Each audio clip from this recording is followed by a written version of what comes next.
Isang mel katon ni ka katon lungru ka buhay ngay may tilay rukan ka feeling se tise katan par vultela layri lam mai dia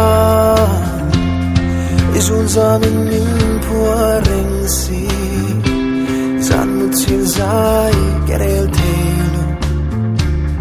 ka feeling te o di mam pri isat belan dar tu luang em di ka feeling te tiang reng alung dum tu ka tong ngai lo chung khon leng po khe alo tuang bi tem ma se doran hian dia thu di nan teo ka suam si lo ka tonan hian mi lang song mai la o a riang lung lo ki ve a riang lung isak ruayang umno silung idung mo di boy riang lung mon val lung long an ganem kha zai rel vela ma se lung run do na tang ngei mai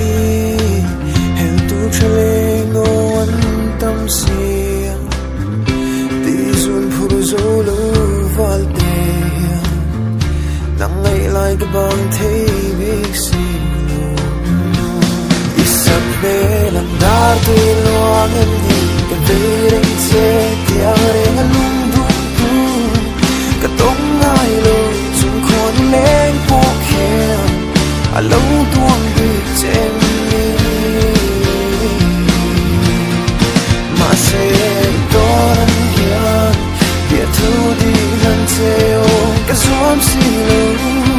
ka tonan hian mi lang song mai la o